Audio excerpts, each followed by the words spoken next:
신부의 여정의 마지막 훈련입니다. 한 18주 했나요 이거? 한 18주 정도 달려온 것 같은데 그런가요? 얼마나 했어요 이거? 16주? 16주 16주 동안 우리가 계속해서 하나님께서 우리에게 허락하신 훈련들을 잘 받았을 줄 믿습니다. 요새 보면은 아가서 안에 참 놀라운 것들을 발견하고 이 아가서 토라가 굉장히 깊게 연결되어져서 우리 안에 계속해서 이제 신부가 무엇인가, 신부됨의 정체성을 자꾸 알려주시는 것 같아요. 네, 그렇게 살아갈 수 있길 바랍니다. 자, 우리 말씀 펴서 제가 한 절 여러분의 한 절 교독하도록 하겠습니다. 아가서 8장 제가 한 절 여러분의 한 절 교독합니다. 당신이 내 어머니의 젖을 빤 내 오빠 같았더라면 내가 밖에서 당신을 만나 입 맞추어도 아무도 나를 멸시하지 않으련만 내가 당신을 이끌어 나를 가르치던 내 어머니 집으로 당신을 데려가서 당신에게 향료를 넣은 포도주를 마시게 하고 내 석류즙을 마시게 할 텐데 그의 왼팔은 내 머리 아래에 있고 그의 오른팔은 나를 안고 있네. 내가 너희에게 간청한다. 예루살렘의 딸들아, 내 사랑이 기쁨을 누릴 때까지 너희가 그 사랑을 깨우거나 방해하지 마라. 자, 여기까지만 보고 말씀을 좀 보겠습니다. 여기 이제 좀 토막을 나눠서 보려고 하는데요. 오늘 이제 제가 여러분에게 마지막으로 이 8장을 나눌 때에 총 4개의 주제를 좀 다루려고 해요. 총 4개. 첫 번째는 뭐냐면 우리가 신부의 영어로 예배해야 된다. 신부의 영어로. 신부의 영어로 뭐 한다? 예배한다. 그러니까 여러분 교회는 결국에는 궁극적으로 그리스도의 신부가 되어야만 합니다. 그죠? 교회의 부르심은 그리스도의 신부의 부르심이고 마지막 때에 있어서 주님께서 이 신부라는 표현과 신부 단장, 신부의 영, 기도의 집, 레위인 시스템, 여러분 이게 다 한 텀이에요. 이게 한 섹션 안에 들어가는 거예요. 이게 뭐냐면 마지막 때에 하나님께서 하시고자 하는 것들을. 그게 뭐냐면 신부들을 단장시키겠다라는 거예요. 그러면 오늘 이 신부 단장도 말이 너무 많아요. 신부 단장 참 별의별 단장들이 다 있는데 근데 여러분 가장 중요한 그 신부 단장의 핵심은 뭐냐면요. 여러분 그리스도의 신부라는 증거가 있어야 될 거 아니에요. 아멘. 이해됩니까? 여러분 주님의 신부예요? 그럼 여러분 그 신부란 걸 어떻게 증명할 거예요?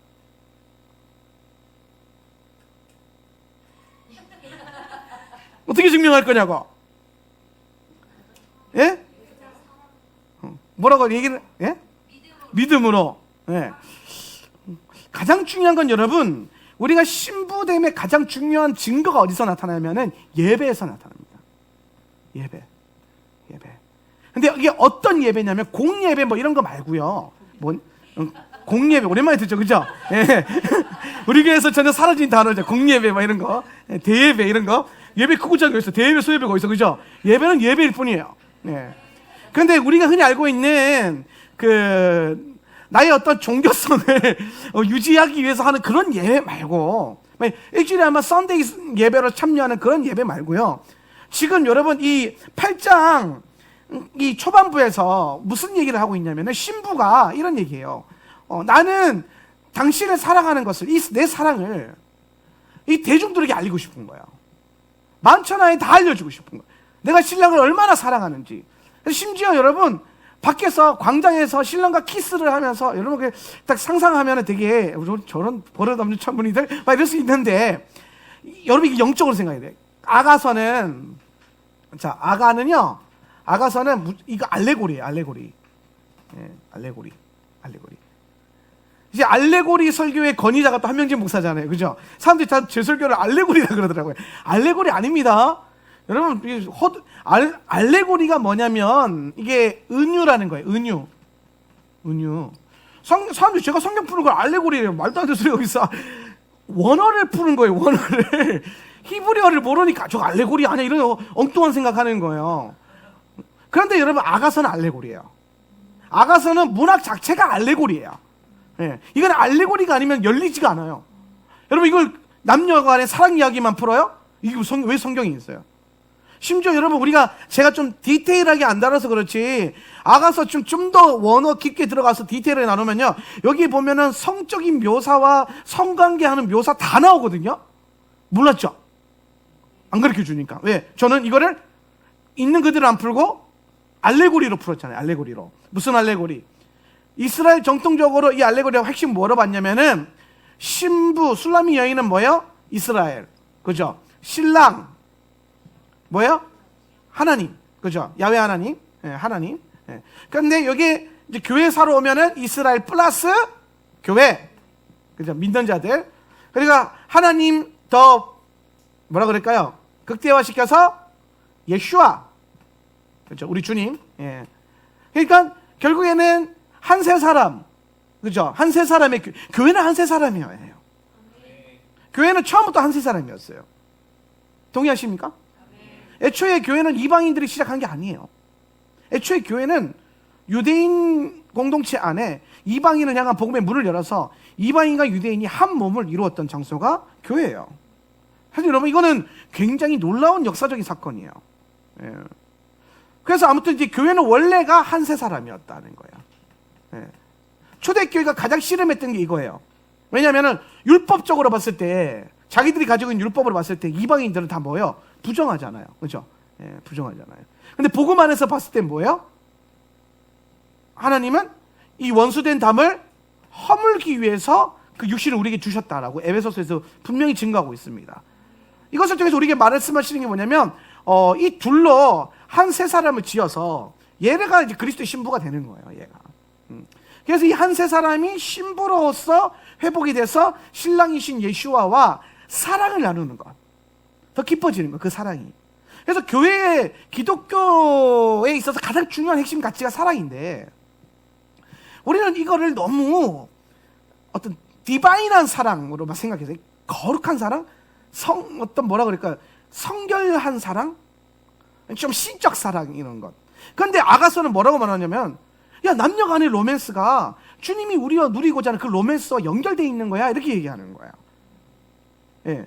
그러면서 여러분 부부 관계와 또 로맨스의 관계와 이 모든 관계 안에 결국 주님께서 담고자 하셨던 게 뭐냐면은 그리스도와 신부된 교회의 아름다운 로맨스를 담고 싶었던 거예요.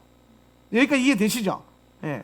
그렇기 때문에 오늘 이 신부가 계속 뭘 말하냐면은 나는 내가 사랑하고 있는 내 님과의 사랑의 이 표현들 모든 사람들에게 누구에게나 다 보여주고 싶고 나누고 싶다는 거야.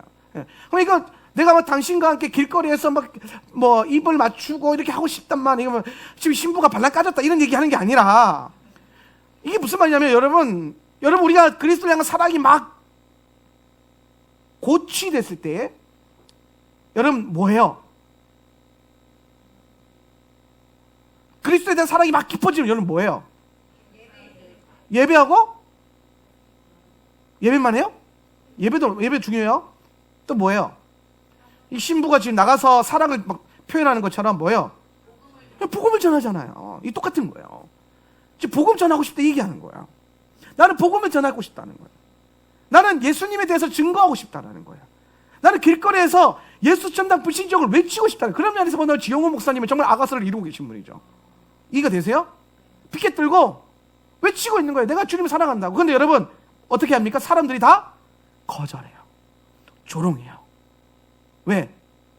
오늘 여기 본문에서는 신분의 차이라고 했지만 저는 이것이 무엇으로 받아들이냐면 교회가 복음을 나타내고 복음을 증거하고 그리스도를 향한 사랑을 증거했을 때에 이것이 억압되어지고 해방되어지는 시즌이 온다라는 거예요. 그게 지금이라는 거죠. 심지어 여러분 이 문제가 세상에만 있는 게 아니에요. 굉장히 저를 슬프게 하는 건 뭐냐면 교회 안에서도 오늘 그리스도를 향한 이 사랑을 표현함에 있어서 주님을 사랑한다라고 하는 이 주님을 사랑하는 신부들에 대한 이 영적인 것들을 이해하지 못하고 억누르는 교회들. 그 사랑의 표현들을 받아들일 수 없는 교회들이 일어나요. 신부가 먼저, 여러분 심지어 교회를 다니면서 교회가 그리스도 신부라는 걸 모르는 성도들도 엄청 많아요. 아니, 우리나 기도의 집 하니까 맨날 천을 듣는 소리가 그리스도 신부의 영, 막 이런 건데, 여러분 그냥 평범한, 일반 정통교회 가보세요. 그리스도 신부 이런 말, 요한계시록 강해 설교 좀 들어가야 겨우 들을까 말까 하지. 평상시에는 여러분 교회는 그냥 거룩한 주의 백성들, 성도들, 막 이런 걸로만 가져가지 신부의 영으로 못 가져간단 말이에요. 네. 그러면서 막 신부의 영을 갑자기 깨달았어. 누군가가 막 어떤 아이압이라든지 뭐 어떤 뭐 한명진 목사 뭐 유튜브라든지 이런 걸 통해서 막 갑자기 아가서가 열렸어. 막 신부, 내가 신부가 깨달았어. 이제 교회 가가지고 이제 얘기하는 거야. 내가 그래서 신부래요. 그랬더니 사람들이 어떻게 합니까? 이게 뭐야? 쟤 뭐야? 이상한데? 집사님 그 교회에서 그러면 안 돼. 이게 뭐냐면요, 신부들을 억압하고 조롱하고 억누르는 종교의 영이에요. 오늘날 교회 안에는 종교의 영, 세상에는 적그리스도의 영, 이 두 개가 친하거든요. 하는 역할이 같아요. 얘네들이 친구예요. 되게 친합니다. 그래서 교회 안에서 나타나는 이 종교의 영이 우리에게 주는 게 뭐냐면, 그리스도에 대한 신부, 하나님의 예수님을 연인으로서 사랑하는 이 깊은 관계를 못 깨닫게 해요. 그러니까 결국에는 성도들을 못 깊어지게 하는 거예요. 성도들이 예수님에 대한 계시를 알아가는 게 두려워지기 시작하는 거예요. 저는 아직도 궁금해요. 왜 목사님들이 모든 교회 설교를 그렇게 비판하는 건 아닌데, 왜 목사님들이 여전히 일주일에 한 번 교회 나온 성도들이 그렇게 많은데 주일날 설교하실 때 구도자적으로만 설교하실까? 구도자적인 건 뭐예요? 새신자 왔을 때 알아들을 수 있는 그 복음 전도 설교. 여러분, 이게 필요합니다. 이게 필요하지 않다는 게 아니에요. 근데 왜 52주 내내 그걸 하실까요? 왜 교회에는 성도들이 성경을 많이 읽는 거를, 혹은 성경을 깊이 공부하는 거를, 심지어 히브리어를 하는 거를 두려워할까요? 뭐라고요? 왜 싫어할까요?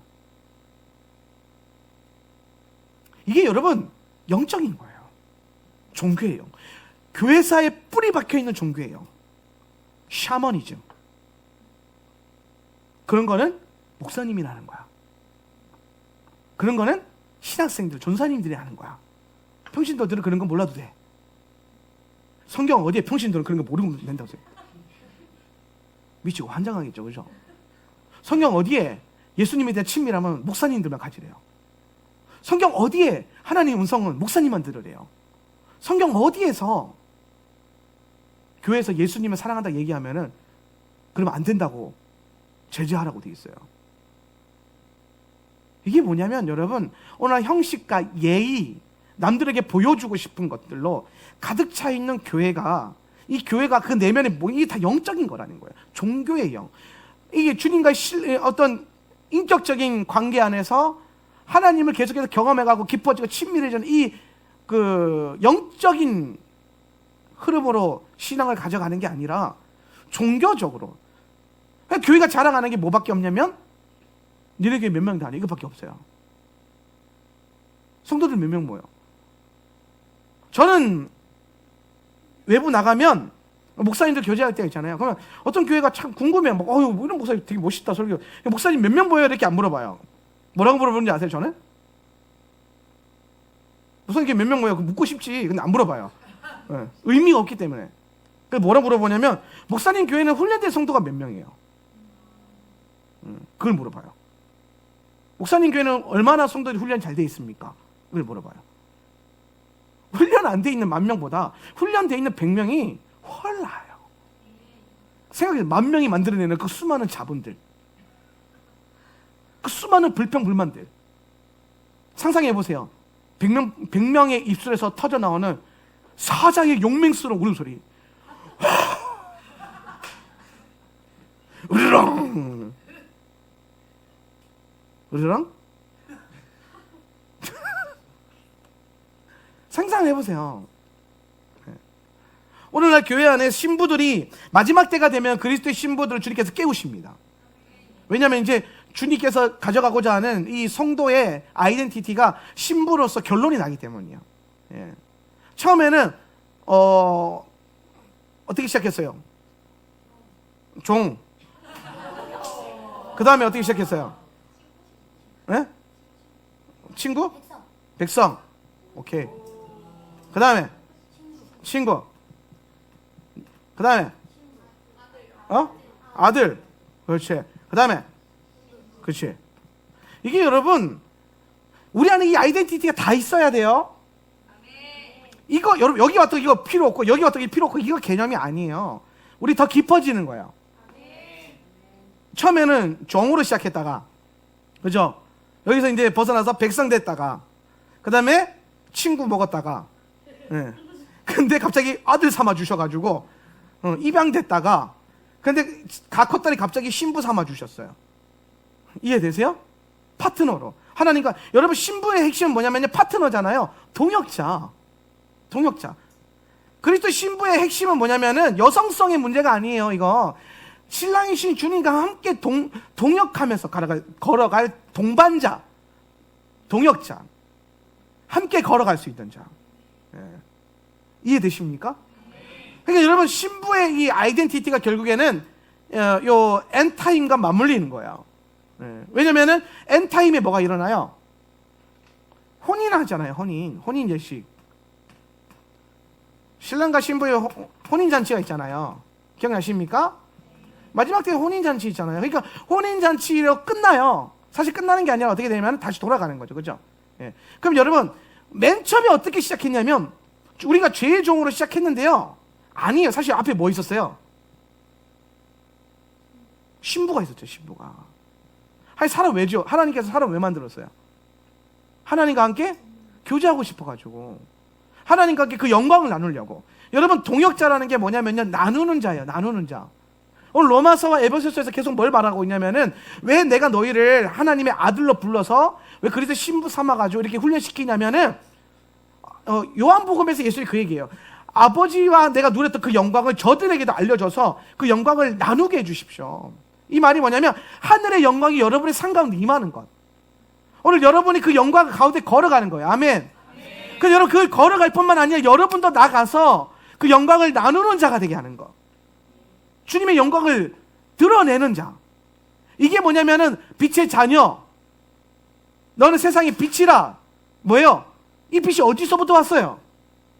영광으로부터 왔죠. 하늘의 영광으로부터. 그죠? 그 이 빛을 나누는 자가 되게 하기 위해서 이 과정들로 우리를 이끌어 오셨단 말이에요. 할렐루야. 그래서 이 마지막 때에 그리스도의 신부가 해서 계속 중요한 건 뭐냐면은, 주님이 오실 그 길을 계속 비추면서 영광을 나누는 거예요.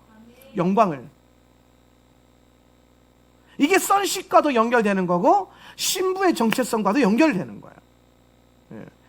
그래서 교회, 마지막 때가 되면 주님께서는 교회에 신부의 영성을 자꾸 일으키는 거예요. 신부를 깨닫게 하기 위해서. 예. 2012년도였나? 내가 처음에 과천에 11년도였나? 그 과천에 기도의 집 인텐시브 갔을 때가. 아무튼 그쯤 되면 다 8년 전인 것 같아요. 8년 전. 그때는 여러분, 우리나라에 기도의 집이라는 게 없었어요. 네. 그렇죠? 기도의 집이라는 개념이 이제 막 기도의 집이라는 게 들어와서 막 박호준 목사님이 기도의 집 하시면서 막 형성되려고 할 때 사람들이 기도의 집이 뭔데 이렇게 와서 왔단 말이에요. 근데 여러분, 기도의 집이요, 처음에는 인기가 없었어요. 왜 인기가 없었는지 아세요? 사람들은 교회를 부흥시키고 성장시키기 위해서 세미나를 쫓아다니지, 자기 정체성을 깨닫기 위해서 세미나 쫓아다니는 역사가 없었어요. 모든 목회자들은 딱 그거예요. 어느 교회가 부흥됐다며 왜 그랬대? 세미나 빵 열면요, 전국의 목사님들이 모여요. 그 부흥의 비결을 알려고. 어떤 교회는 콩나물 전도했다더라. 콩나물을 막 열심히. 그러면 이제 전국적으로 콩나물이 바닥이 납니다. 어떤 때는 두부 전도, 고구마 전도, 막 진돗개 전도부터. 우리나라에 없는 전도가 없어요. 예. 진돗개 전도 한 번 물면 안 넣는다 해서 진돗개 전도, 막 고구마 전도 찔러서 들어가면 데리고 온다, 고구마 전도. 예. 이 세대가 아니구나. 얘네는 참 지금 다음 세대, 우리 청년 세대들 정말 축복받은 게, 그런 쓸데없는 거 다 걸러지고, 쓸데없다 죄송합니다. 아무튼 그런 것들 다 걸러지고, 여러분 이제 진짜를 받았잖아요. 예. 진짜를. 신부의 영성. 여러분 젊을 때 배웠던 거 다 기도의 집, 신부의 영성 다 드려, 막 이런 거. 예. 교회 성장과 전혀 상관없는 거. 기도의 집이 그랬다고요. 교회 성장과 전혀 상관이 없었어요. 그러니까 목회자들이 관심 있어서 왔는데, 이거 뭐야? 하루 종일 기도만 하라는 거야? 그걸로 만족하라는 거야? 교회는 언제 커져? 그래서 사람들이 그러면, 이거는 교회 커지는 게 아니에요. 그때부터 사람들이 알았어요. 근데 저는 그때 완전 거기에 이게 매료가 됐어요. 저는 그때까지만 하더라도 제 부르심이 교회를 크게 만드는 거였어요. 그게 하나님 나에게 교회를 세우라는 목적인 줄 알았어요. 그런데 기도집 세미나 갔는데 교회를 크게 만드는 게 아니라 뭐 하라냐면은 예배하라는 거예요. 그것으로 끝이라는 거야. 할렐루야. 기도하고 예배하면 그것으로 충분하다는 거. 하나님이 나는 사람들 버글버글하게 앉혀놓는 게 제일 중요한 거라고 생각해. 그래서 하나님 기뻐하실 줄 알았어요. 막 사람들 가득하지 해서 주님이 막 할렐루야 춤추는 줄 알았어요. 막. 우리는 그렇게 배웠어, 신학교 때. 그래야 성공한 목사고, 그래야 능력 있는 목사고. 예. 목사님 한마디에 성도들이 촥촥촥촥 움직여야 막 훈련된 성도들이고, 그렇게 배웠어요. 그런데 기도의 집 세미나 갔는데 아니라는 거예요. 그냥 너 혼자서 기타 메고 매일 하나님을 원띵하고 있으면 그게 다윗이래. 그래서 다윗이 되라는 거예요. 얼마나 멋있어요. 마음이 짐을 내려놓잖아요. 그게 안 만들어도 되는구나. 사람들 많이 모아도 안 모아도 되는구나. 오늘도 보면 빈자리가 많잖아요. 주일을 꽉 차는데 사람들한테 왜 안 오냐고 잔소리 안 해도 되는구나. 왜? 오고 안 오고가 중요한 게 아니라 우리가 예배하는 게 더 중요해요. 할렐루야? 너무 좋잖아요? 그 예배하는 것. 내 삶의 그 자리에서 그것으로 충분해야 돼. 하나님이. 얼마나 자유해져요. 자유해지죠. 그러면서 맞물려서 일어나는 게, 근데 여러분 그렇게 하고 싶은데 하다 보니까 무슨 생각이 드냐면요, 이게 진짜 옳은가? 이렇게만 해도 되는가? 하는 의심이 생겨요. 우리 교회 처음 다니면 한 반년은 의심만 한다면서요. 네. 정말 이렇게 믿어도 되는가? 정말 토라만 해도 되는가? 정말 구약만 계속 이렇게 공부해도 되는가? 여러분 근데 아가서 공부해보자 딱 느끼보죠. 토라만 알아도 돼요. 토라 몰랐으면 이거 풀렸을까 이게? 이게 다 토라인데? 내가 마태복음 다음 주부터 세미나 해보면은 마태복음 토라 아닐 것 같아요? 마태복음 토라 덩어리예요. 예. 오죽한 마태복음 원문이 히브리어였을 거라고 말하잖아요. 헬라어가 아니라. 왜? 유대인들에게 쓴 편지였으니까. 너무 마태복음 1장에 14대 이거 해석할 수 있는 거 히브리밖에 없잖아요. 다비드. 예. 모른다니까요. 예. 그러니까 토라만 해도 돼요? 토라만 해도 돼요. 근데 묻고 싶어요. 그런 분들 토라는 제대로 알아요? 오경은 제대로 아냐고. 모르죠.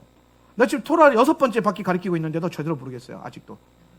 나는 밖에서는 토라 전문가라 그래 사람들이 저한테. 토라 전문가까지는 덜 부담스러운데 히브리어 전문가라 그러면 되게 부담스러워. 사람들이 나보고 다 토라 잘한다고 하죠. 히브리어를 잘하는데 저 히브리어 잘 못해요. 그냥 히브리어랑 친한 거지. 친해요. 난 저 히브리어랑 친구 먹었거든요. 평생 같이 갈 거예요. 그렇게 공부하는 거예요. 그러면서 깨달아가는 거예요. 그러면서 우리 안에 쓸데없는 거 걸러지고 정말 해야 될 거, 지금 시대에 내가 무엇을 할 것인가. 근데 주님 계속 우리 안에 영 안에 우리 하트 안에 뭘 부어주냐면은 네가 나를 사랑하느냐? 예수님이 제자들 부활하시는데 제자들 모아놓고 베드로에게 묻잖아요. 베드로 얼마나 수치스러웠겠습니까? 3번 묻잖아요. 네가 나를 사랑하느냐? 네가 나를 사랑하느냐? 네가 나를 사랑하느냐? 왜 3번 물었어요? 3번 부인했잖아요. 그 상처를 다 씻어주는 거예요. 여러분 베드로의 평생의 가장 큰 수치감은 주님을 부인했던 그 3번의 고백이잖아요. 근데 그걸 사랑하는 걸로 다 덮어버려요. 사랑은 허다한 모든 죄를 덮느니라. 믿으시면 아멘. 네. 그러면서 계속 우리에게도 동일하게 묻는 거예요. 여러분에게 네가 나를 사랑하느냐? 그러면 예배할 수 있어요. 내 삶의 환경이 다 와르르르 무너져 있어요. 그 앞에 똑같이 물을 거예요. 너 나 사랑하니? 그러면 아멘 하면 예배할 수 있어요. 내 삶의 광야가 막 펼쳐 있어요. 거친 광야, 네가 나를 사랑하니? 그러면 광야 지나갈 수 있어요. 오늘 우리가 광야를 건너가는 방법, 마지막 때에 준비될 수 있는 가장 중요한 방법, 오늘 그리스도의 신부로서 내가 견고하게 이 믿음 포기하지 않고 계속해서 걸어갈 수 있는 것은 뭐냐면 주님이 계속 끊임없이 물으실 거예요. 너 나 사랑하니? Do you love me?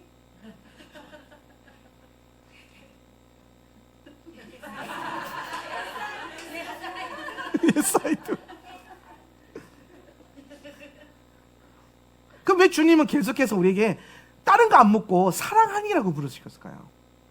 왜냐하면 사랑이 부어져 있으면, 사랑이 되면 모든 게 다 돌파가 돼요. 종교예요? 사랑으로 뚫어버리는 거예요. 대적하는 세상, 적그리스도예요? 베리칩? 세계정부? 짐승들? 여러분, 사랑하면 뚫려요. 사랑하면 뚫려요. 내 재능과 내 능력으로 뚫는 게 아니고요, 그리스도의 사랑으로 우리는 걸어갈 수 있어요. 원띵 누가 할 수 있는지 아세요? 예수님 사랑하면 할 수 있어요. 원띵하면 부흥이 온다더라. 아니요. 원띵은 그냥 예수님 사랑이다 하는 거야. 그러니까 여러분, 아까 제가 이 질문한 거예요. 내가 신부로서 그리스도의 신부의 증거가 어디 있냐면 예배라 그랬잖아요. 어떤 예배? 공예배 아니고 어떤 예배? 공예배 아니고, 얘기 안 했는데 이거 뭐냐면 개인의 예배예요. 하나님과 나와의 뭐요? 1대1의 관계 안에서 아무도 보지 않을 때. 자, 그래서 우리 가끔 우리 레위인들에게 이걸 좀 깨닫게 하고 싶기 위해서 미션을 줄 때가 있어. 너 1년 동안 매일 1시간씩 예배해. 너 몇 달 동안 1시간씩 기도해. 너 며칠 동안 성경 읽어. 아마 레위인 가장 처음 들어오면 가장 먼저 제가 주문하는 게 90일 성경 통독하는 거죠. 매일 너 성경 읽어. 왜냐면요, 내가 목회하면서 깨달은 건데, 생각보다 성도들이 평생 성경 1독도 안 한 분들 진짜 많더라고요. 교회를 10년, 20년 다녔는데 성경을 한 번도 1독을 안 했어요. 여러분, 그 띄엄띄엄 읽는 거 말고요, 창세기부터 시작해서 계시록까지 제대로 빡 해가지고 1독, 그 성취감을 가지고 있는 성도들이 많이 없어요. 혹시 이 설교를 듣는데 나다 싶은 분들, 다음 주부터 시작하시면 돼요. 나다 싶으면 신청하자. 신청해서 다음 주부터 90일 동안 여러분 생애 첫 통독을 한번 해보세요. 그리고 이제 그게 우리의 라이프 스타일이 되는 거죠. 제가 우리 교회 그 밖에 나가서 외부 목사님들한테 저희 교회 얘기하면, 목사님 교회는 어떻게 훈련시켜요? 그러니까 훈련 프로그램이 뭐예요? 그러니까 없는데요. 프로그램 없어요. 우리 교회는 프로그램 없습니다. 그럼 어떻게 성도들 훈련시키니까 기도, 말씀, 예배요. 매일 예배하고, 기도 열심히 하라고 독려하고, 기도 세미나 여러분 멋있게 하는 것보다 하루에 1시간씩 기도하는 게 더 능력 있습니다. 할렐루야. 기도 세미나 쫓아다니지 말고 그냥 예배당 와서 방구석에서 문 걸어 잠그고 1시간 기도하세요. 그게 기도 세미나 20만 원, 30만 원 내고 돌아다니는 것보다 훨씬 나아요. 그거 하려고 20만 원, 30만 원 내는 건데 그거 안 내고 하면 되잖아요. 그돈 차라리 나한테 소고기 사주라니까요. 내가 열심히 중보해줘. 기도 영을 받을 쉬다. 소고기 먹은 만큼 내가 영역 가지고 기도해 줄 테니까 엉뚱한 데 돈 뿌리지 마시고. 할렐루야. 예. 그리고 막 유행하고 하는데 우리 교회는 뭐 아무것도 없어요. 그런데 제가 이 얘기하면 다들 그래요. 왜냐면 우리 교회 성도들 적어도 1년에 2번은 통독합니다. 이 얘기예요. 상반기 비전 통독, 하반기 통큰 통독. 근데 통큰 통독 안 한 지 좀 된 것 같아요. 그죠? 자꾸 비전 통독만 하고 있는데 내년 하반기에는 통큰 통독, 연대기 통독 하겠습니다. 그래서 2번의 통독. 그러니까 여러분 성도들이 기본적으로 1년에 2번 성경 1년에 읽고 매일 알리야 하브루타 묵상하고 매일 예배 드리고 하루에 1시간씩 각자 기도. 이거보다 더 빡센 제자 훈련이 어디 있어요? 제자 훈련 가면 이렇게까지 안 시켜요. 어떻게 보니까 야, 우리 제자 훈련도 그렇게까지 안 해요, 목사님. 제자 훈련은 그렇게 안 해도요, 제자도는 그렇게 해야 돼요. 제자 훈련은 시스템이 만들어내면 하면 되는데, 제자도는요, 예수님이 걸어간 길을 걸어야 돼요. 광야를 걸어야 돼요. 그래서 내가 그리스도의 신부라는 증거가 어디서 나타나냐면은 개인 예배가 있는가, 여러분의 삶 가운데 이 예배의 자리가 있는가. 또 두 번째가 뭐냐면, 두 번째 비어 있잖아요. 두 번째가 뭐냐면은 신부의 예배에 연합되어 있는가. 우리가 매일마다 드려진 예배가, 우리 교회 예배가 신부의 예배예요. 신부의 영성을 가지고 하는 예배. 우리는 형식이 없잖아요. 그렇죠? 형식이 없으면 신부의 예배냐? 꼭 그렇지만은 않은데요. 일단 순서가, 형식이 없어야 신부의 예배에 가까워요. 그리고 우리 안에 그리스도 신부의 맨데이트가 있고. 왜 모였어요? 왜 매일 모여요? 주님의 신부니까, 예배자니까. 신부 이꼬르 예배자란 말이에요. 그러니까 여러분, 주님의 신부는요, 절대로 주님과 예배하는 것들에서요, 밀려나지 않아요. 주님의 신부는 예배의 자리를 떠나지 않습니다. 이거 여러분 꼭 기억하세요. 어디서 나오냐면요, 성경 본문에 보면은, 여러분, 8장 2절부터요, 8장 4절까지는 예배에 대한 얘기예요. 예배. 얘기하는 거예요. 내가 내 신랑과 함께 내가 모든 사람들에게 내 왕가의 누린 이 사랑을 전하고 싶은데 못 전한단 말이에요. 그래서 신부가 어디로 들어가냐면요, 신랑과 은밀하게 깊게 들어가는, 이게 뭐냐, 예배의 자리예요. 예배하는 초소. 예배의 초소 들어갔어요. 그런데 예배의 가장 여러분 이상적인 것은 뭐냐면 3절이에요. 3절 한번 읽어볼까요? 그의 왼팔은, 시작, 그의 왼팔은 내 머리 아래 있고 그의 오른팔은 나를 안고 있네. 이 뭐냐면 이제 주님과 이게 팔베개에서 안고 있는 이거잖아요. 그죠? 보이는 역사와 보이지 않는 역사심. 그죠? 하나님의 보이는 커버링과 보이지 않는 커버링. 이 안에서 딱 이렇게 매여 있는 것. 여기 딱 묶여 있는 것. 그죠? 근데 요렇게 해놓고 그 다음에 뭐라고 말하냐면요, 4절에서 이렇게 말해요. 신부가.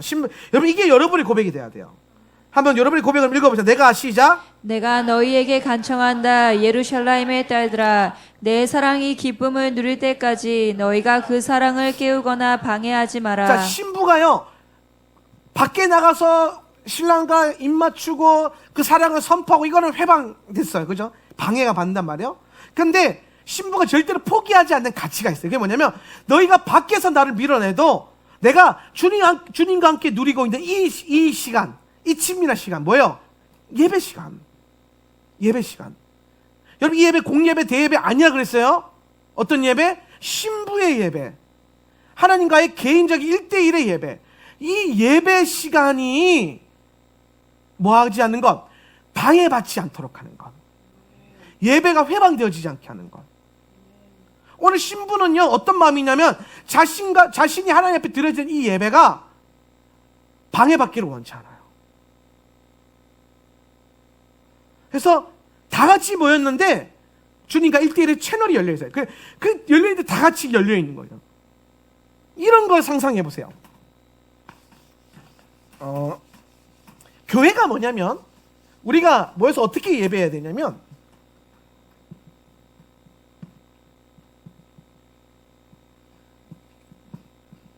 수많은 사람들이 막 있단 말이야. 이게 뭐였어요? 교회. 교회입니다. 교회가 뭐였는데? 이 교회, 비웃지 마. 너희가 내 그림 실력을 모독한단 말이야. 내가 목회하면서 는 게 그림밖에 없어요. 근데 1대1의 관계에서 이 하늘의 보좌와 함께 채널이 열리는 거야. 이렇게. 이해가 됩니까?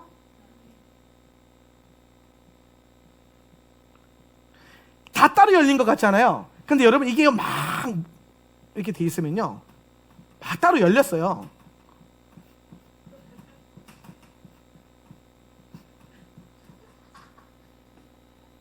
다 따로 열렸는데 엄청나게 고우 같지 않습니까? 엄청나게 열려 있는데 얘네가 몰려 있으면요, 여러분, 이게 한 개예요, 여러 개예요? 여러 개이면서 통으로 보면 하나잖아요. 하나. 한 방에 올라가는 거. 각자 올라가는데 같이 올라가는 거. 그래서 여기서 올라가다가 누구 하나가 힘들어. 그러면은 내 옆에 있는 이의 빛이 나를 끌고 올라가는 거. 이게 동역이에요. 이게 연합의 능력이라고요. 혼자서 실험해보세요. 내일부터 교회 나오지 말고 집에서 하루에 1시간씩 예배해봐요. 얼마나 가나 한번 보세요. 제대로 안 돼요. 힘들어요. 예. 그러니까 중간중간에 교회 한번 나와서 다 같이 올라가는 이 으쌰으쌰의 뭐예요? 영적인 파동도 느껴보고. 예. 그렇잖아요. 우리가 모였을 때 이게 강점이 뭐냐면, 내가 힘들 때에, 저도 가끔 그래요. 어떨 때는 예배하다 보면 너무 예배가 안 되고 막 힘들고, 그러면 이제 막 예배 인도자 탓을 해요. 속으로 막 저것이 기름 부음이 없어가지고 막 이러면서, 예, 막 예배 인도 탁 하고 있으면 성령님께서 내 안에 네가 문제니라. 그러면은 이제 내 문제구나 깨달아가지고, 그 다음부터 이제 뭐 하냐면요, 제가 그 존중의 문화 할 때 그 얘기했잖아요. 가장 예배 잘 드리는 사람 찾아요. 그 사람 바라봐요. 그럼 갑자기 은혜가 돼. 막 그 기름 부음이 흘러와요. 막. 그러면서 같이 막 올라가는 거예요. 오늘은 내가 뒤에서 예배하는데 쌤이 오랜만에 봤는데 너무 예쁘잖아요. 오랜만에 보니까. 원래도 예뻤지만 왜 인상 쓰는데? 얘가 앞에서 손을 들고 찬양을 막 하는 거야. 손을 들고. 그걸 보는데 내가 은혜가 그래 나도 쟤도 손들는데 나도 들어야지 이러면서 이게 되는 거야. 막 그러면서 같이 올라가는 거야. 오늘 저 아이 안에 있는 영이 내 영을 끌어올리는 거야. 할렐루야. 그러면서 우리 함께 연합하여서 예배하는 그 기쁨과 즐거움을 누리는 거죠. 여러분 이런 것들 하나하나가 뭐냐면 신부의 증거고, 신부는 절대로 예배를 방해받는 걸 원치 않다. 예배 시간 빼앗기는 걸 원하지 않아요. 신부의 가장 삶의 중심은 뭐냐면 예배하는 겁니다. 예배가 가장 큰 기쁨이에요. 그래서 신부는 예배밖에 몰라요. 예배밖에 몰라요. 오늘 이 마지막 때에 우리가 이 마지막 때를 살아가는 교회로서 우리가 사실 예수님을 믿는 게 쉽지 않은 시대를 살고 있어요. 참 가짜 뉴스도 너무 많고요. 그 다음에 성도들을 미혹하는 그런 것들도 너무 많고요. 또 선동하는 것들도 왜 그렇게 많은지, 거짓의 영에 사로잡혀가지고 선동하고. 페이스북 보고 있으면 곧 우리나라 망할 것만 같아요. 우리나라 망할 것 같아요? 기도한 사람 그렇게 많은데? 저 가끔 이런 생각해요. 요즘 지금처럼 한국교회가 나라와 민족을 위해서 기도하는 때가 있었을까?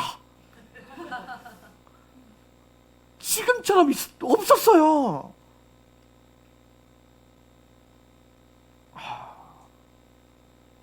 그런데 이 나라가 망할 것 같다고요? 망한다고 조장하는 사람들? 그건 귀신 들린 거죠. 그건 귀신 들린 거예요. 여러분 기억하십시오. 기도하는 사람, 의인들이 있기 때문에 주님께서는 심판을 면하게 하시고 주님의 보호하심을 내려줄 거예요. 물론 여러분 이것은 우리에게 환난과 핍박이 오지 않는다는 걸 말하는 건 아니에요. 환난과 핍박이 오면 못 피해요. 미국 도망간다고 해결된다고요? 아니요. 미국에도 따라가요. 환난과 핍박은. 믿는 자로서 받는 핍박이, 그 대환란의 때가 오고 핍박의 때가 오고, 우리는 이제 환란 전 휴거설을 믿지만은, 만약에 환란 전 휴거가 안 일어나고 환란 통과해야 된다면은 상관없잖아요. 그죠? 할렐루야? 갑자기 막 상처받아요. 뭐 휴거 안 되면은? 그런 믿음으로 어떻게 이 시대를 살아가려고 그래요? 아니에요. 제가 바라보는 건 휴거론의 핵심은 뭐냐면은 성경에 그것을 타당하게 근거하는 것들이 있기 때문에 지지하는 거지 안전주의가 아니에요. 저는 휴거가 없어도 마지막 때 대환란을 뚫어낼 믿음이 있어요. 저는 그 믿음이 있어야 또 휴거 받는다고 생각을 해요.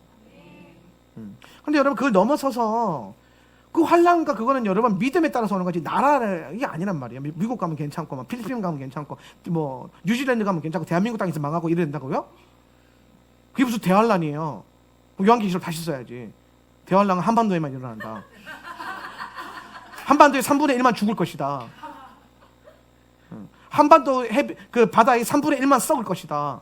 성경 다시 써야 돼요. 제가 뭐 너무 그렇게 곡해하고 그렇게 생각하는 분들을 막 말하는 게 아니라 난 그 사람들 의도가 좀 의심스러워요. 사실은 정말 주의 성령께서 저분들을 통해서 그렇게 가르치신다고?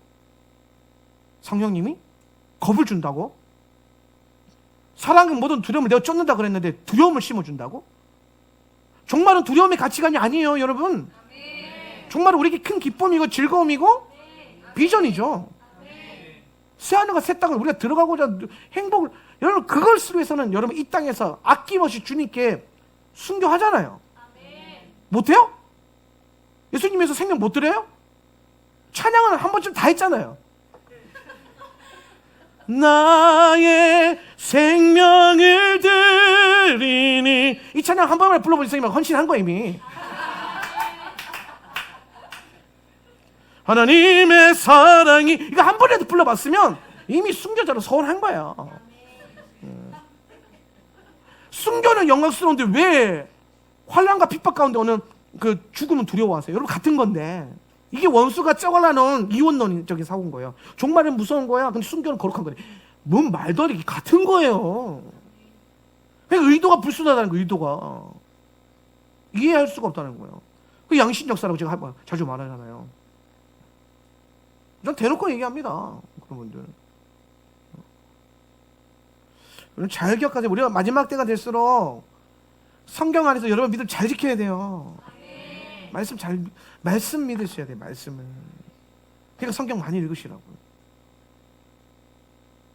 페이스북 보고 유튜브 보고 있으면 나라 곧 망할 것 같다니까요. 안 망해요. 언젠가 망하겠죠. 주님 오시면. 네. 언젠가 세계 정부 일어날 거예요. 성경대로. 네. 근데 지금? now? 모르죠. 근데 여러분 그게 두려워요? 그거 무서워서 피하는 게 우리 비전이에요? 아니라는 거예요. 그 정도는 뚫어내야죠. 그럼 멋있게 천국 입성하지. 오늘 제가 마지막 세션 제목을 이렇게 다뤘어요. 사랑하는 이를 위해 달려가라. 사랑하는 이를 위해서 달려가라. 여러분 우리가 이제 지금 시대의 크리스천들은요, 여러분 걷는 시즌이 아닙니다. 러너들을 일으키고 계세요. 러너가 뭐예요? 주님을 향한 열정을 가지고 달려가는 자, 포기하지 않는 자들. 그런 신부들, 달리는 신부들.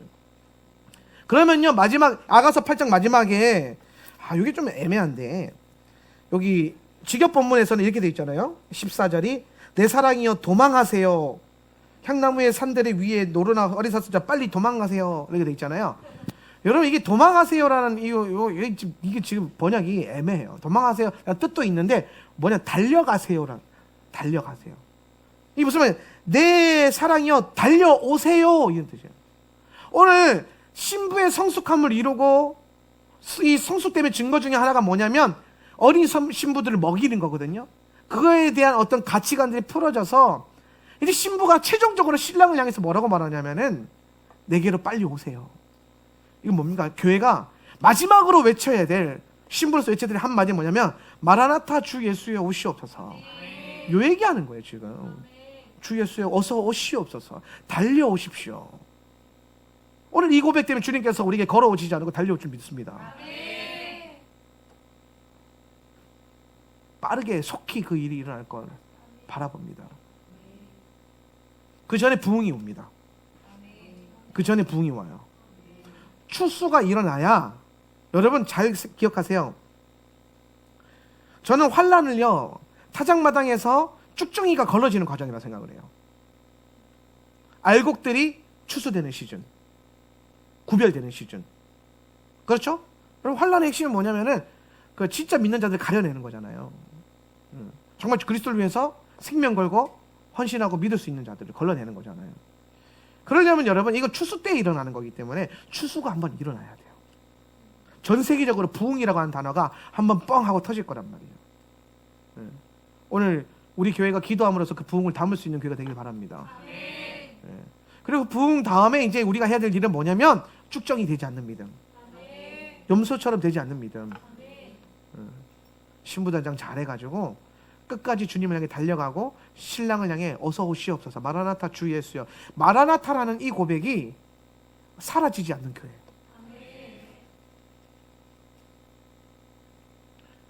오늘 우리의 삶의 모든 목적이 이 생에 있지 않고 어디에 있는 것? 영생에 있는 것. 이것이 저와 여러분 가운데 견고해질 수 있기를 바랍니다.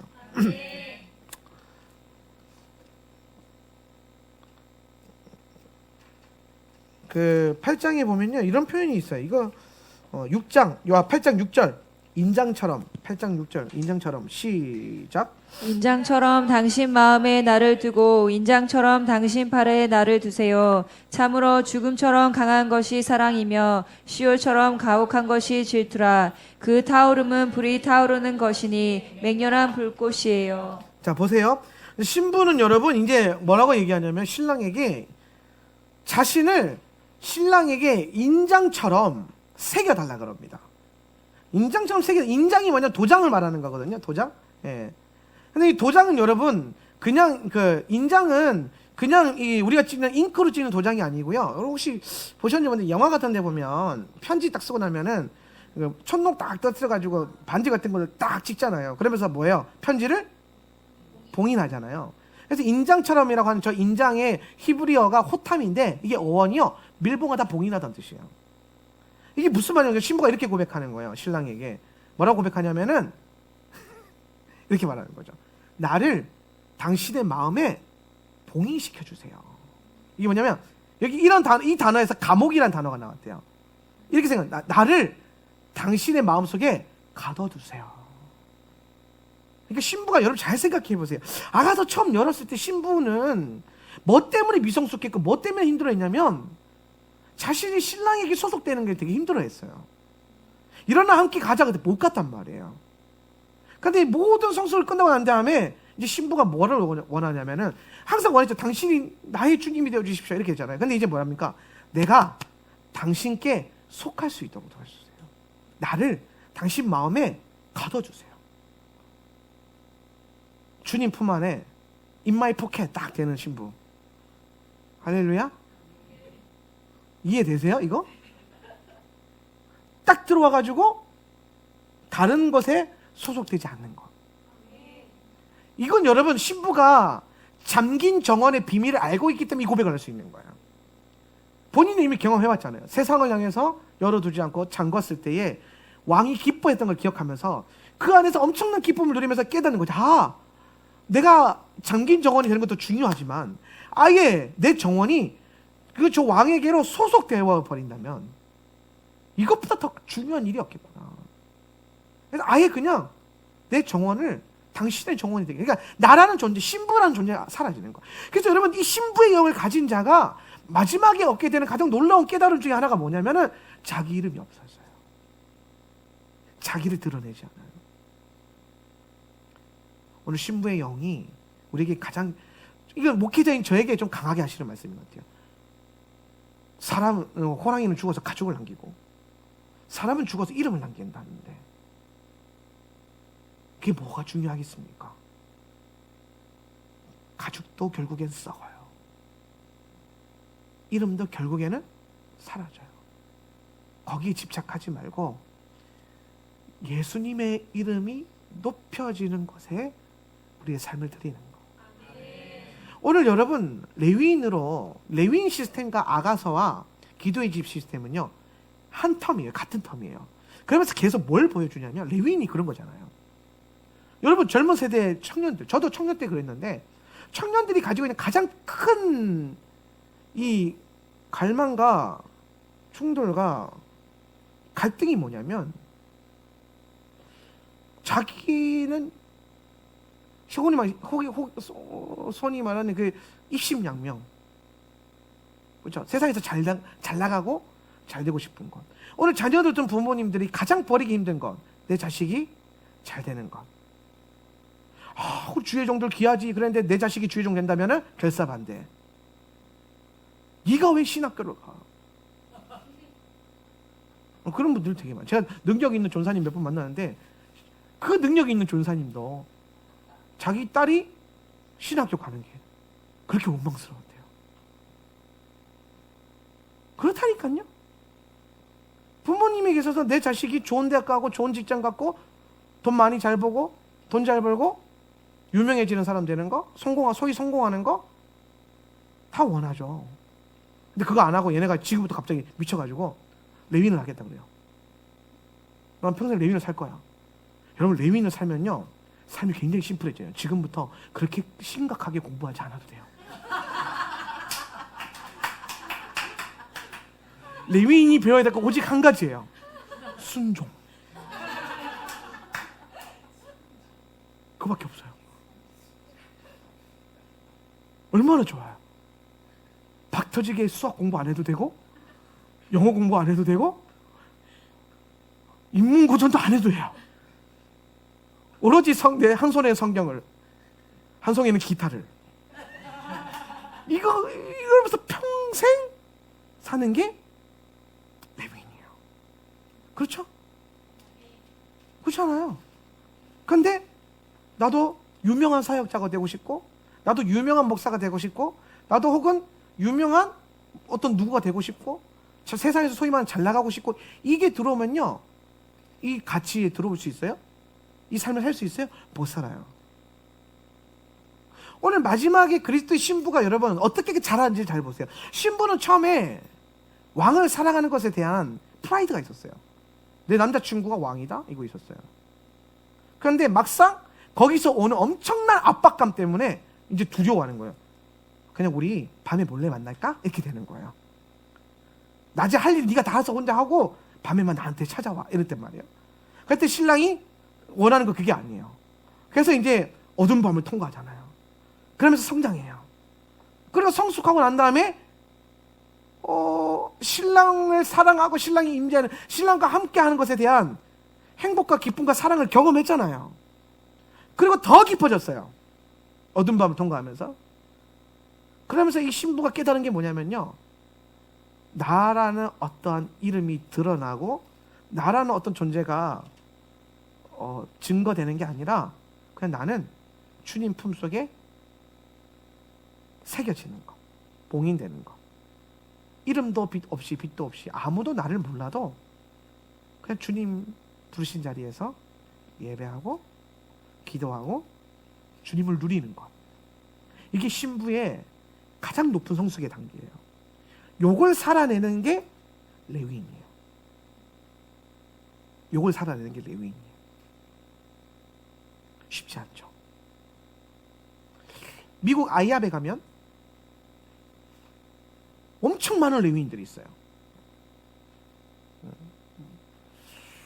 얼마나 되는지 잘 모르겠는데 엄청 많대요. 일단 청소년들만 1000명이 넘는데요. 학교 안 가는 중고등학생들 공부 안 해요. 걔는 평생 갑자기 중학교 1학년 때 아이암 놀러 갔다가 나 평생 저거 할 거야. 말도 안 되는 부르심 앞에 아멘 해가지고 학교 때려치고 자퇴하고 레위인 숙소 들어가가지고, 거기도 레위인 숙소들이 있거든요. 거기서 생활하면서 훈련받고 섬기고 봉사하고 예배하고 그러면서 주님 기다리는 거예요.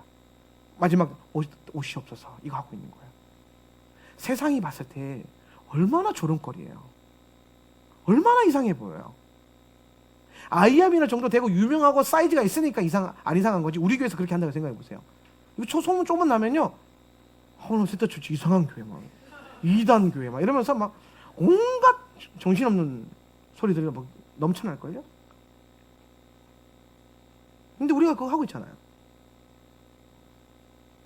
저는 레위인들 가운데 신학생들이 많아요. 근데 신학생이 아닌 친구도 있잖아요. 그래서 세명 간사나 라엘 간사 같은 친구들, 이 친구들이 저는 진짜라고 생각해요. 신학생들은 어차피 교회라는 바운드리를 못 넘어가. 너네는 죽었다 깨어나도 교회에서 죽어야 돼 그냥. 아예 신학생과 전도사 타이틀을 떼고 그냥 난 세상 사람 이거 가면 상관없는데, 그렇지 않을 것은 어차피 사역자들은 교회 아닌데 얘네는 밖에 나가서 할 일이 더 많고 더 잘해요. 그런데 이 그룹 안에 들어와가지고 주님만 바라보면서 어서 오십시오 주님 이러고 있단 말이에요. 엄청난 거죠. 그러니까 여러분, 이게 그리스도 신부의 사랑을 이해하지 않고는요, 어떻게 하냐면은 그다음 이 그리스도 신부의 영이 없으면 이런 애들 보면, 이렇게 사역하는 저를 보면 이상하다 그러는 거예요.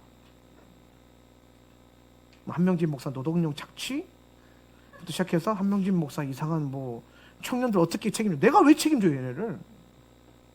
내가 미리 말해줘. 난 너네 책임 안 줘. 내가 왜 책임져? 주님이 책임지실 거야. 나도 내 인생 주님께 맡겼는데 내가 뭐라고 너네를 책임지겠니? 다만 내가 최선을 다해서 보여줄 수 있는 건 뭐냐면, 주님께 인생을 맡긴 자가 어떻게 되는지 나를 통해서 보란 말이야. 예수님 한 번 믿고 내가 올인해가지고 평생 살 건데, 그렇게 살았던 나라는 존재가 어떻게 주님 앞에서 세워지는지를 보라고. 그게 도전이 되었으면 좋겠고, 그게 하나의 롤 모델이 되면 좋겠죠. 아니면 말고, 나는 죽었다 깨어도 우리 목사님처럼 안 될 거야. 오케이. 상관없어. 나처럼 될 필요가 없어요. 왜? 우리는 예수님을 닮아야 되거든. 그러니까 쓸데없는 얘기를 하는 거예요. 이번에도 제가 육지 가서 제 사역을 얘기했더니, 근데 목사님 그거 아세요? 목사 자칫 잘못하면 막 사람 목사님 뉴스에 나올 것 같아, 이렇게 얘기하는 거예요. 왜요? 그러니까 아니 누구 하나도 경찰에 막 신고하거나 막 방송국에 막 신고하면은 막 아니 그런 이게 뭐 말이 되냐고. 최저임금도 안 주고. 최저임금이 도대체 교회에서 왜 나도 최저임금 안 받는데. 말도 안 되는 소리 하고. 왜 그런 쓸데없는 소리를 할까요, 사람들이? 왜? 제가 들었던 제일 황당한 얘기. 왜 레위인들한테 사례비를 그것밖에 안 주세요? 나는 얼마 받는지 알아요? 나는 얘네는 별 차이 없어요. 내 걱정 해준 사람 아무도 없어. 나한테 와서 다 물어봐요. 왜 레위인들한테 속으로 막 나는 왜 이런단 말이야. 웃긴 거예요. 영이 지금 안 통해. 영이 신부의 영이 안 통하니까 모르는 거예요. 이 가치를 안다는 건 사실 쉬운 일은 아니에요.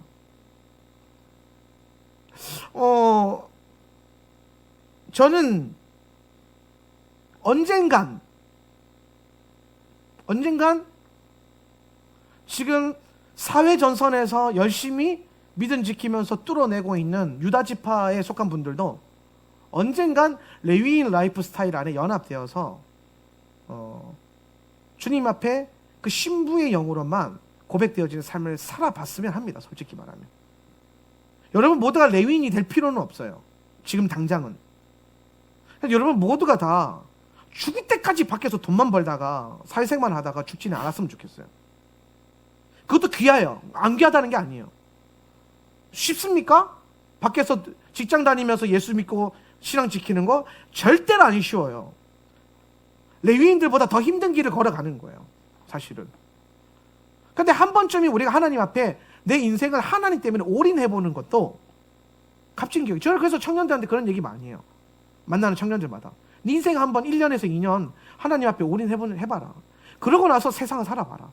그 기억이, 그 경험이 너에게 아주 큰 영적인 근육을 만들어줄 것이다. 못 알아먹죠, 사람들이. 다 못 알아먹어요. 알아먹는 사람 거의 별로 없어요. 근데 왜 그러냐면 신부의 영이 모르면, 신부의 영과 이 아가서의 흐름을 못 뚫어내면 그게 뭔 소리야? 왜 그렇게 살아야 돼? 이렇게 말하는 거예요. 왜 그렇게 살아야 되는데? 여러분, 우리가 사실 우리 교회는 일반 사업 전선에 계시는 분들도 굉장히 치열하게 살고 계시잖아요.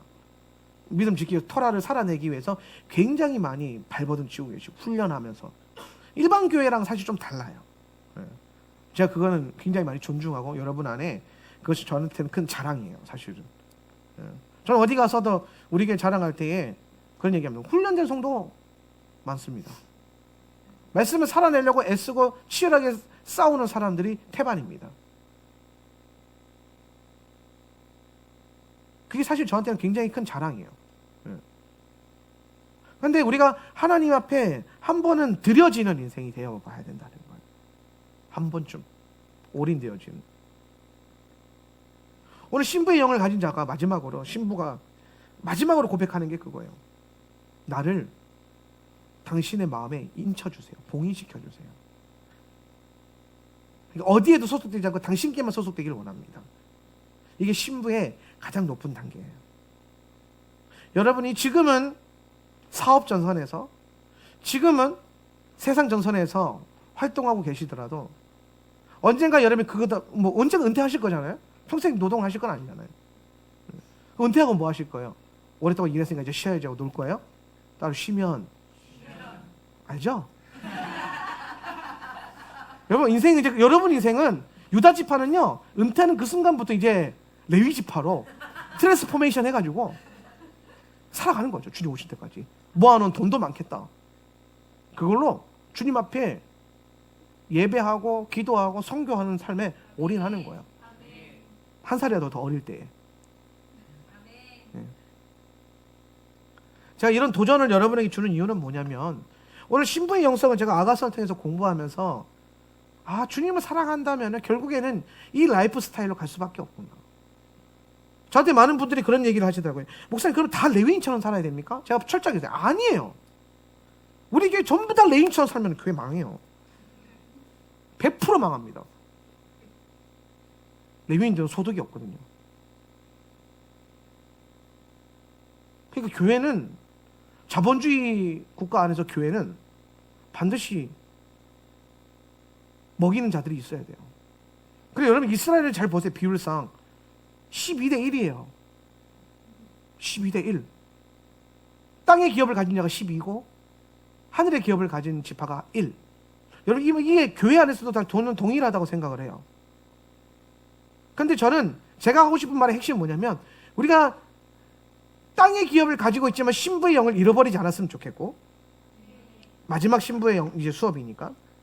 그리고 땅의 기업을 가졌지만 언젠간 물러나게 되었을 때에 남은 여생, 남은 삶의 가장 그 귀한 부분들을 하나님 앞에 온전히 드려지는 삶을 살면 어떨까? 그렇게 주님 앞에, 별로 어려운 게 아니야. 아유, 그때 나이 먹어서 뭐 하겠습니까? 모세가 똑같이 얘기했어요. 내 나이 80 뭐 하겠습니까? 근데요, 광야를 지나가요. 몽둥이 하나로 애굽을 박살을 냅니다. 지팡이 하나 들고. 할렐루야. 그게 모세예요. 하나님 들어 쓰시면 하세요. 우리 안에 그런 좀 거룩한 도전이 있었으면 좋겠어요. 오늘도 여전히 산업전선에서, 사회전선에서 애쓰고 치열하게 싸우고 계신 성도 여러분들 힘내시고, 오늘 여러분 안에 그렇게 땅의 기업을 가졌지만 그럼에도 불구하고 신부라는 것을 잊지 않았으면 좋겠습니다. 그리고 언젠간 여러분 안에 신부의 삶으로 올인되어져서 전혀 불편하지 않는 그런 삶의 순간들이 왔으면 좋겠어요. 평생 예배만 하고 살아도 밥 걱정 안 할 수 있는 그런 부요함을 누리십시오. 돈 벌어서 뭐합니까? 이스라엘 가고 예배해야죠. 아멘. 네.